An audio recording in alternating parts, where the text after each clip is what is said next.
पाकिस्तान वालों पहले सुनो, ये तुम्हारा सेनापति ये सबसे बड़ा चोर आदमी है, लंदन में इसकी बहुत बड़ी प्रॉपर्टी है, अमेरिका में अपने बच्चों के लिए फार्म हाउस खरीद के रखा, पता करा लेना तुम लोग यहाँ पर, 1 से 1 करोड़पति। ये आईएसआई में था, पाकिस्तानी आतंकवादी संगठन, जो सरकारी आतंकवादी संगठन है उसका नाम आईएसआई है, वहाँ पे उसका ये हेड रहा है। तो ये सेना में बहुत घपला किया है और सेना का मनोबल डाउन हो गया है इसके वजह से। तो ये सोच रहा है एक तो एस्केलेट हो जाए, एक लड़ाई एस्केलेट हो जाए, इसलिए इसने रावलपिंडी में एक भाषण दिया था कि हम बताएंगे कि क्यों पाकिस्तान अलग हुआ था। अरे पाकिस्तान इसलिए अलग हुआ था कि एक साफ सुथरा इंसान सुअर के साथ नहीं रह सकता है। तुम्हारा जो सरगना था जिन्ना, उसने अलग कर दिया भारत से, सुअरों को अलग करके वहां अलग कर दिया।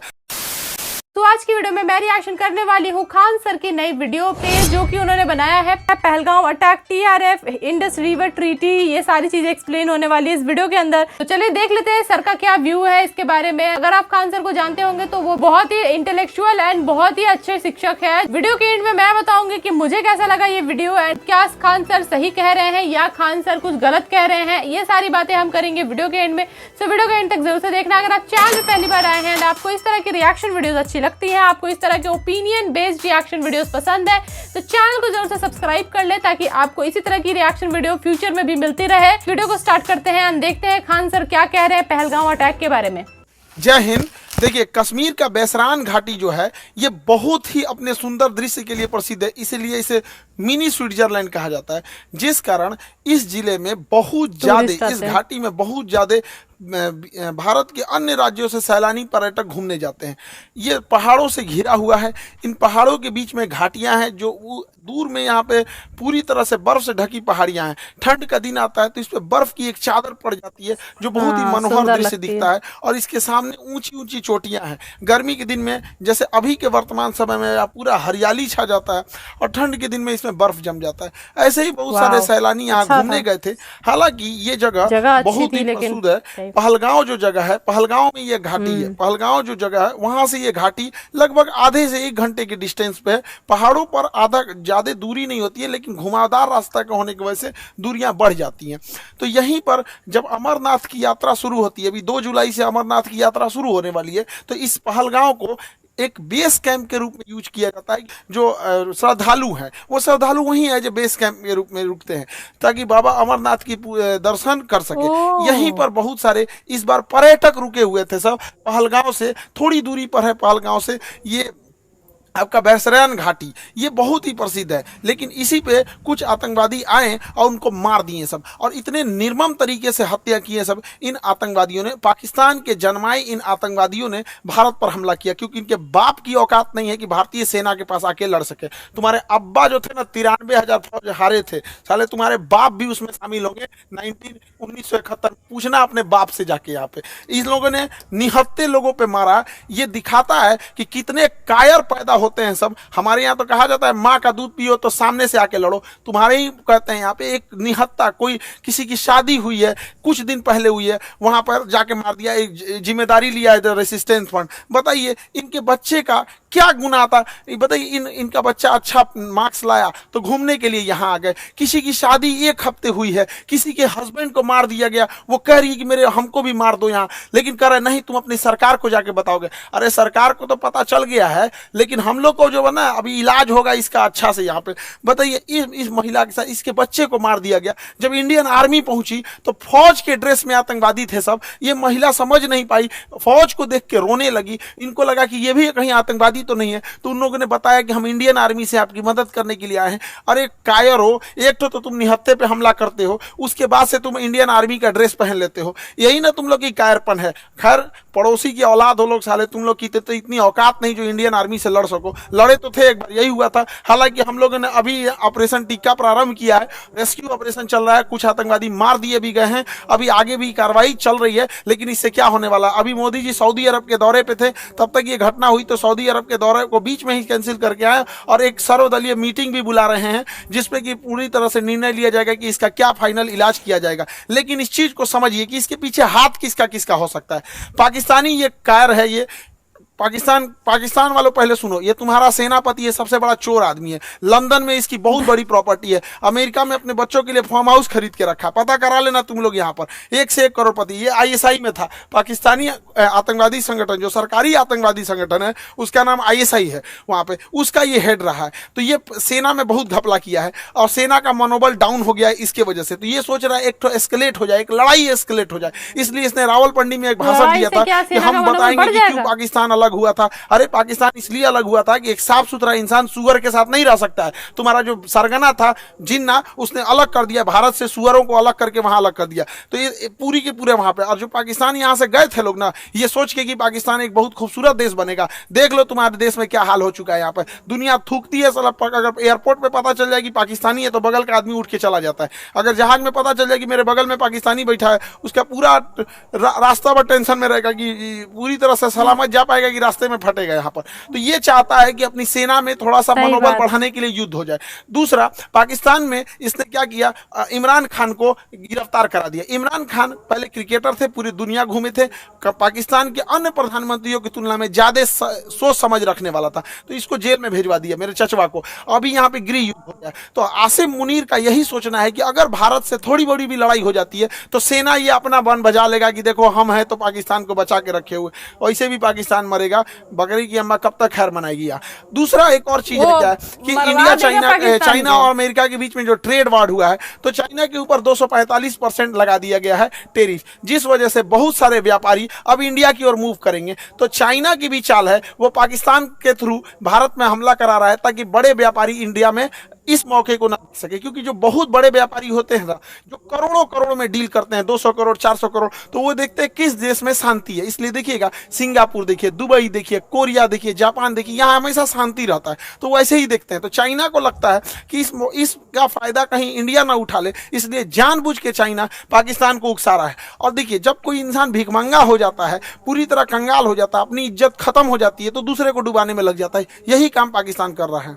ये आतंकवादी आए और वहां पर्यटकों के ऊपर गोली चलाने लगे। आतंकवादियों के मंसूबे को समझिए, गोली मारे हैं उनकी मंसूबा को समझिए। गोली मारने के बाद महिला को कहती है कि हमें भी मार दो, तो कहता है कि नहीं, तुम्हें नहीं मारेंगे, तुम जाके अपनी सरकार को बताना। मतलब इन्हें पता है कि ये सरकार को बात बताया जाएगा। दूसरी बात, जाति धर्म पूछा गया, हिंदू हो कि नहीं, कलमा पढ़ो। और उसके बाद कोई लोग कह रहे हैं कि आतंकवादी का धर्म नहीं होता है। कलमा कौन धर्म का आदमी पढ़ाता है जी?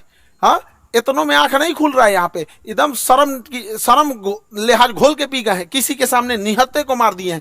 इससे कश्मीर में जो सबसे बड़ी समस्या आएगी, हम लोगों को जब धारा 370 हटा था तो 5 साल लग गए ये चीजों को नॉर्मल पटरी पे लाते हुए। उसको 5 मिनट में सब रौंद के चला गया। अब कौन पर्यटक वहां जाएगा? पर्यटक जिनके पास ज्यादा पैसे होते हैं वही लोग। गरीब आदमी का मतलब पर्यटन मतलब कौन सी होता है? ननिहाल चल जाता है पर्यटन, मतलब हो गया नानी के घर घूम लिया, हो गया पर्यटन, हो गया है। लेकिन ये लोग जो जा रहे थे भारत के अन्य हिस्सों से, अभी उन पे क्या बीतेगी? पूरा मनोबल तोड़ के रख दिया। ये सब अपने मंसूबे में कामयाब हो रहे हैं। इससे क्या होगा बताइए? पहलगांव में ना कोई फैक्ट्री है, ना कोई इंडस्ट्री है, कुछ है ही नहीं है। पर्यटन से ही इनकम होता है। तो इन लोग की इनकम डूबेगी। जब इनकम डूबेगी, गरीबी आएगी, अनएम्प्लॉयमेंट बढ़ेगा। और यही पाकिस्तान चाहता है कि कश्मीर में भयानक गरीबी आए। क्योंकि जब गरीबी आ जाती है, इंसान के पास एकदम गरीबी आ जाएगी, तो फिर इंसान देखता है कि हमारा पेट कैसे भरेगा। अब यही पाकिस्तानी उन्हें हथियार थमाते हैं सब। तो एक और वो दिखाते हैं सर, देखो कश्मीर तुम्हारे साथ है। आज कश्मीर वाले देखो तुम्हारे साथ कौन खड़ा है। अपने आप से पूछ के देखो ना कश्मीर वालों, कि अगर पाकिस्तान हमारे कश्मीर के पीछे नहीं पड़ा रहता, तो आज जिस तरह गोवा डेवलप है, आज इस तरह सिंगापुर डेवलप है, ठीक उसी तरह से जम्मू कश्मीर भी डेवलप रहता है। तो जम्मू कश्मीर के लोगों तुम्हारे लिए सबसे ज्यादा खतरनाक है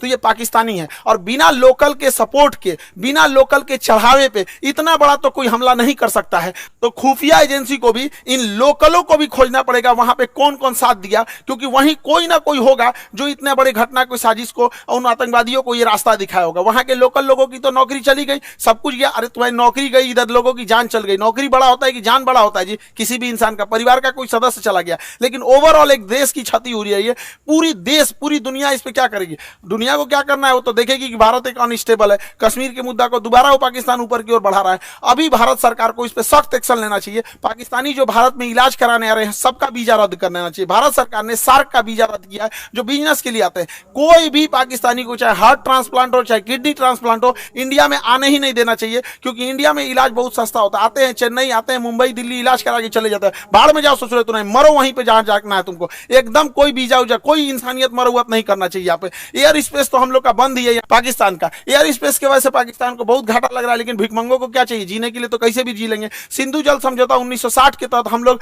सिंधु नदी तंत्र के 80% जल छोड़ देते थे, भारत ने अभी समझौते को सस्पेंड किया है। सस्पेंड करने से फायदा यह है कि हम लोग कभी जब मन तब सस्पेंड कर देंगे जब भी इस तरह की घटना होगी, लेकिन सिंधु जल समझौते को सस्पेंड कर देना कोई इलाज नहीं है, क्योंकि इसके पानी को हम डाइवर्ट करके लेके कहां जाएंगे, इसके लिए हमें नया बांध बनाने की जरूरत है। तो बहुत सारे बांध, जब तक ये समझौता सस्पेंड है, बांध बना देना चाहिए और पाकिस्तान के पूरे पानी को रोक लेना चाहिए, और गर्मी के दिन में पूरा पानी रोक ले, और जब बरसात का समय आएगा तो पाकिस्तान तब तक तो गर्मी में पूरा जल चुका रहेगा, बरसात के समय आएगा जब पूरा लबालब होगा तो बांध खोल दे, एगो सुखा के मारो फिर दहवा के मार दो, यहाँ पे दोनों करना पड़ेगा। इंसानियत को लांग दिया है पाकिस्तान ने, देखिए राक्षसों के साथ राक्षस जैसा ही व्यवहार करना पड़ेगा। और दूसरी भैया, हमारे खुफिया एजेंसी वाले लोग, चाहे आईबी हो, रॉ हो, सीबीआई हो, एनआईए हो, कुछ तो करो भाई। हमेशा पुलवामा हुआ, तुम लोग को क्या कैसे बोले यार, कैसे? अभी देख रहे थे बलूचिस्तान में हुआ था, एक नॉर्मल आदमी समझ रहा था उसका रिटिलेशन होगा, ये क्या इंटेलिजेंस आता है हम लोग का। पुलवामा हो जाता है, संसद पर अटैक हो जाता है, ताज होटल पे हमला हो जाता है,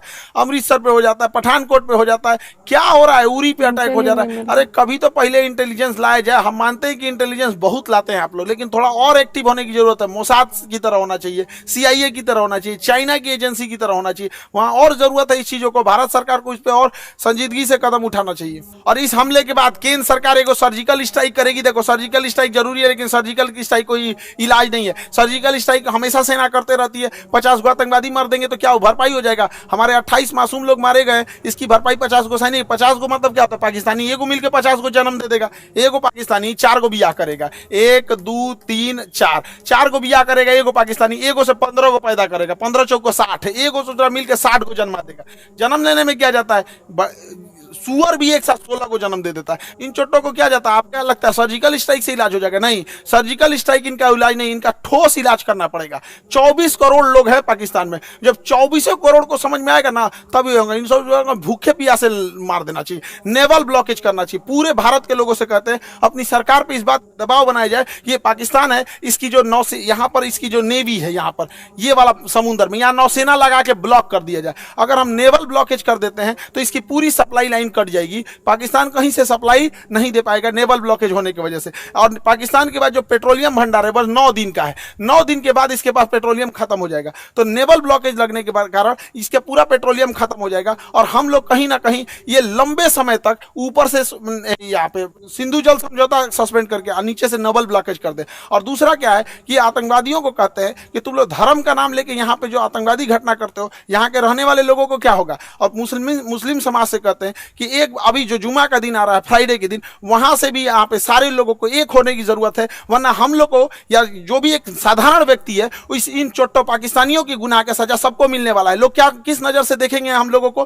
क्या तरीका है यहाँ पर? तो हम लोगों को भी खड़े होने की जरूरत है। जब इजराइल में हुआ था, इजराइल में गाजा में जो हुआ था, छोटे बच्चे को मारा गया था, वो भी गलत था। यहाँ जो हुआ ये भी गलत है, उसके लिए खड़े हुए थे तो इसके लिए भी खड़े होना पड़ेगा यहाँ, तब देश होगा। वरना कितना बुरा कलंक पोत के चला गया है पाकिस्तान के। 2 लौंडे आए सब यहाँ गोली चला के चले गए, बनी बनाई इज्जत मिट्टी में मिल जाती है। एक अब्दुल कलाम होता है, एक वीर अब्दुल हमीद होता है, और यहाँ डेली 2-4 को निकल के इस तरह कश्मीर में घटना करेंगे, सब किस नजर से देखा जाएगा? हम लोग का रेपुटेशन कहाँ जाएगा? इसलिए एक सामूहिक जिम्मेदारी बनती है कि इसे कंडेम किया जाए, इसकी घोर निंदा किया जाए यहाँ चीजों को सामूहिक तौर पर। और पूरे भारत के लोगों से कहते हैं, चाहे हम तो अपने शिक्षा जगत में है तो हम तो अपने शिक्षा जगत से हर एक टीचर से भी उम्मीद करते हैं, उनसे भी आह्वान करते हैं कि अपनी सरकार पर इस बात का दबाव बनाया जाए कि यहाँ से नेवल ब्लॉकेज होगा यहाँ से, ताकि यहाँ से कोई भी पाकिस्तानी शिप अंदर नहीं जा सकता है, ताकि 9 दिन के अंदर इसका पेट्रोलियम खत्म हो जाए। और ऊपर से सिंधु जल समझौता सस्पेंड कर देना चाहिए ताकि कोई पानी न जा पाए और गेहूं की धान की फसलें न बोल पाए। और बरसात के समय इसे छोड़ दो, इधर दहवा के मार दो, इधर बंद करके मार दो,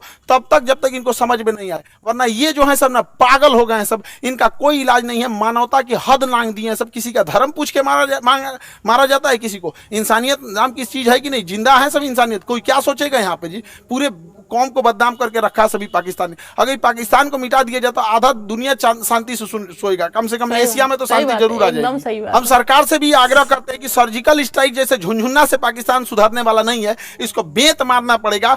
नेवल ब्लॉकेज कीजिए। याद कीजिए 1999 कारगिल के टाइम पे जब नौसेना ने ब्लॉक कर दिया था, तब पाकिस्तान पीछे हटा था, क्योंकि उसकी पूरी राशन सप्लाई और विदेशी व्यापार बंद हो गया था, अर्थव्यवस्था तोड़ना पड़ेगा पूरी तरह से पाकिस्तान का। हम सारे अपने शिक्षक समाज से भी कहते हैं और सारे विद्यार्थियों से भी कहते हैं और देश से भी लोगों से कहते हैं कि इस पे चाहे ट्विटर हो चाहे जैसे भी हो, हैशटैग हम लोग को ले आना पड़ेगा, hashtag naval blockage for Pakistan. ये कुछ ना कुछ करना पड़ेगा ताकि सरकार सर्जिकल स्ट्राइक से नहीं, क्योंकि सर्जिकल स्ट्राइक से सुनने वाला नहीं है। एक बढ़िया से लड़ाई चाहिए होता है, तब उसको अगर वो चाहिए तो उसको दे दिया जाएगा। इसमें हम लोग पीछे नहीं पड़ेंगे। हम तो कहते हैं पहले नेवल ब्लॉकेज करके 1 महीना छोड़ दो, जितना राशन पानी है सब खत्म हो जाए, 1 महीना में फ्यूल वगैरह सब खत्म हो जाए, तब उसके बाद अगला हमला करना चाहिए। इसके जितना बिजली घर है अब पुल है रेलवे का तोड़ दो, उसके बाद आधा पंगु हो जाएगा पाकिस्तान यहाँ पे। तो ये छोटे मोटे लड़ाई से नहीं सुलझने वाला है, हम लोग को एक कड़ा एक्शन लेना पड़ेगा, वरना आए दिन इस तरह की घटनाएं होती रहेंगी। कश्मीर को तबाह करके रख दिया। हमारा पूरा एक पर्यटन का व्यापार था, स्विट्जरलैंड कोई क्यों जाता जब कश्मीर इतना बेहतरीन था।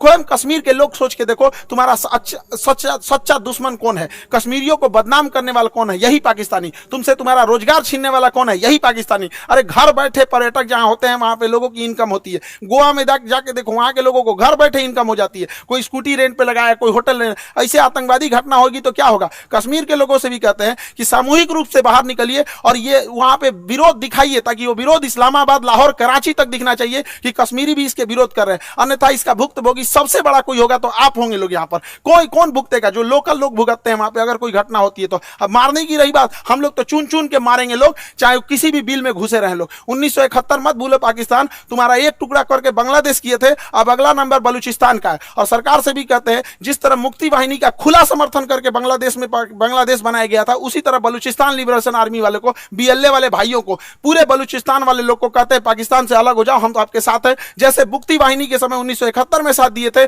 उसी तरह एक पाकिस्तान का दोबारा टुकड़ा होगा यहां से और बलूचिस्तान का निर्माण होगा। पाकिस्तान में जैसे इधर का निर्माण हुआ था। वरना अगर हाथ पे हाथ रख के बैठेंगे तो ये इलायचीदाना बराबर बांग्लादेश, जिसको हम लोगों ने जन्म दिलाया था, ये आज हम लोग को आंख दिखा रहा है। ये पाकिस्तान आंख दिखा रहा है। ऐसे हाथ पे हाथ रखने से नहीं होगा, यहाँ पर एक कड़ा एक्शन लेना पड़ेगा। ये आतंकवादी किसी के नहीं हो सकते हैं। इन्हें कोई अगर अपना समझता है तो सबसे बड़ा बेवकूफ है वो है, क्योंकि सांप पालिएगा तो काटेगा ही काटेगा। ऐसा नहीं कि केवल आपके पड़ोसी को काटेगा। जब ये पहलगांव में ये घटना हो रही थी तो उस समय सैयद आबिद नाम का एक घोड़ा चलाने वाला व्यक्ति, कितना ही पैसा कमाता होगा, घोड़ा चलाने, इसकी बहन रोक रही थी कि आप मत जाओ, लेकिन ये बेचारा गया वहां पे। और जब आतंकवादियों ने लोगों पे गोलियां चलाने लगी, इतना बहादुर ये अपना घोड़ा छोड़कर आतंकवादियों से हथियार छीन लिया, कहा कि ये हमारे कश्मीर के मेहमान, इन पे गोली मत चलाओ। हथियार छीन लिया। एक सैनिक ना होने के बावजूद इसको इतना हिम्मत था, छीन लिया, लेकिन दूसरे आतंकवादी ने इसे भी गोली मार दिया। आज बेचारे का पूरा परिवार, इस बूढ़ी माँ, इस बूढ़े पिता से क्या पूछेगा? पिता से जब मीडिया ने पूछा आप क्या कहना चाहेंगे, तो कहते कि बेटा चला गया, क्या कहेंगे,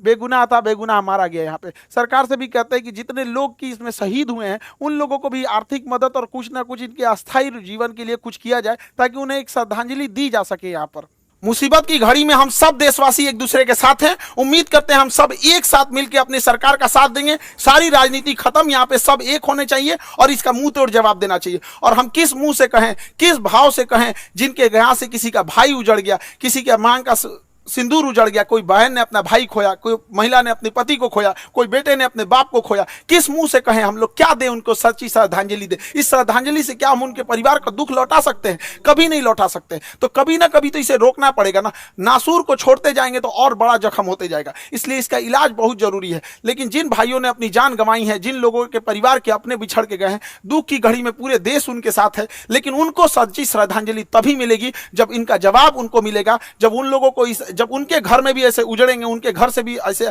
आंसू बहेगी ना, तो उन्हें समझ में आएगा कि एक मासूमों पे, निहत्ते लोगों पे गोली चलाना कितना खराब होता है। अरे इतना कमजोर तो दुनिया का कोई नहीं होगा। यहाँ पे छोटे बच्चे भी लड़ाई लड़ते हैं तो कभी किसी निहत्ते पे नहीं मारते। कितना नीच गिर सकते हो पाकिस्तान, कभी सोचा नहीं था इस पर। आई होप कि सरकार इस पर कोई कड़ा एक्शन लेगी। जैसा होगा फिर आगे हम लोग देखेंगे। जय हिंद।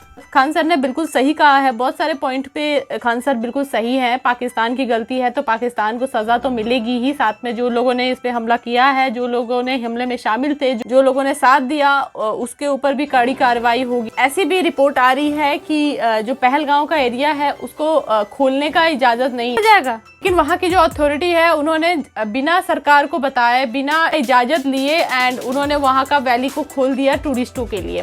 तो सेंट्रल को पता होता है कोई चीज़ तो वहाँ पे वो चीज़ों का सिक्योरिटी वैसी होती है, लेकिन वैसा सिक्योरिटी वहाँ नहीं था एंड इसका फ़ायदा आतंकियों ने उठाया। एंड इसके बारे में कौन जानता होगा? आपको क्या लगता है कि क्या ये पॉसिबल है कि वहाँ के जो लोकल्स हैं, वहाँ की जो अथॉरिटी है वो इस घटना में शामिल नहीं है? ऐसा मतलब कहा जा सकता है क्या? बिल्कुल नहीं कहा जा सकता है। आतंकवादियों को कैसे पता चला कि ये जो एरिया है इसको तो अभी नहीं खोलना है, लेकिन अभी ये लोगों ने खोल के रखा है, वहाँ पे लोग गए हैं, लोग पर्यटन कर रहे हैं, ये चीज़ कैसे पता चली? तो बिना किसी लोकल के मदद के पाकिस्तान से वो लोग आ जाएंगे अचानक से एंड आ धमकेंगे? ऐसा होता है क्या? प्लानिंग प्रॉपर होती है, इस सारी चीज़ों की प्लानिंग प्रॉपर होती है। तो without any local support, without any authority support ये चीज़ पॉसिबल थी ही नहीं। अगर आप अच्छे से सोचोगे तो आपको ये चीज़ें समझ में आएंगी कि ये घटना जो हुई है इसमें बहुत बड़ी साजिश हुई है, बहुत बड़ी साजिश। एंड इस साजिश का पर्दा जल्द ही फांस होने वाला है। जो लोग पर्दे के पीछे हैं ना इस वक्त, जिनकी शक्लें अभी सामने नहीं आई है, ये तो 4 आतंकियों की शक्लें सामने आई हैं जो लोगों ने गोली मारी थी, लेकिन इनके पीछे बंदूक देने वाले, इनके हाथों में जो बंदूक दिया था, इनको जो प्लानिंग करके वहाँ भेजा गया था, उन सारे लोगों का भी पर्दाफाश होगा। इस बार जो है ना वो कश्मीर का मुद्दा फाइनली सॉर्ट होगा। इस बार जो है कश्मीर में चैन और अमन जरूर से कायम होगा। सर ने भी बताया कि आतंकवाद है, उसका धर्म क्या है ये पता चली गया, इस्लाम है। आपको अगर यकीन नहीं हो रहा, आप गूगल करके देख सकते हो कि कुरान में लिखा है कि नहीं कि काफिरों को मारो, जो मूर्ति पूजा करते हैं उनको मारो, एंड ये सब आपका काम है, ऊपर वाला आपको जन्नत वन्नत कुछ देगा, एंड ऐसी वैसी चीजें लिखी रहती हैं। अच्छे काम बिल्कुल ना करो, सिर्फ लोगों को मारने से आपको अच्छा मतलब मिल जाएगा, एंड आपके जो खुदा है, जो भगवान है, वो अच्छा करेंगे। पहली बार ऐसा देख रही हूँ कि भाई किसी धर्म किताब में ऐसा लिखा है कि अच्छा कोई काम ना करना, किसी को गरीब को खिलाना मत, किसी को पानी मत देना,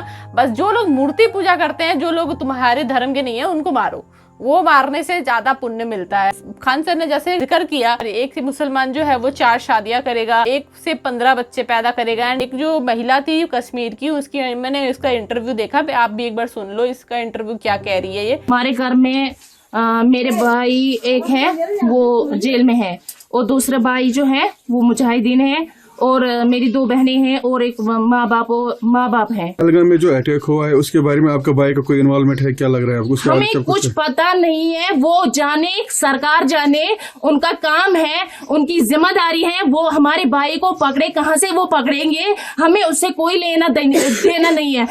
हम घर वाले बिल्कुल इनोसेंट होते हैं, हम इनोसेंट हैं। तो इनके जो भाई हैं वो इन सारी चीज़ों में शामिल थे, तो उसका घर जो है वो इंडियन आर्मी ने डिमोलिश किया। एंड उसके बाद ये कह रही है कि मेरा दूसरा भाई मुजाहिदीन में है। तो क्या ये लोग ऐसे ही काम करते हैं? मतलब बच्चे पैदा करते हैं, फिर उनके हाथों में बंदूक देते हैं एंड फिर बोलते हैं जा बेटा आतंकवाद फैला जा, ये होता है? मतलब मैं समझ नहीं पा रही हूँ भाई, ये मतलब कैसा फैमिली है, कैसा मतलब इनको प्यार नहीं होता अपने बच्चों से कि भाई मेरा बच्चा मर जाएगा, उसको कुछ हो जाएगा।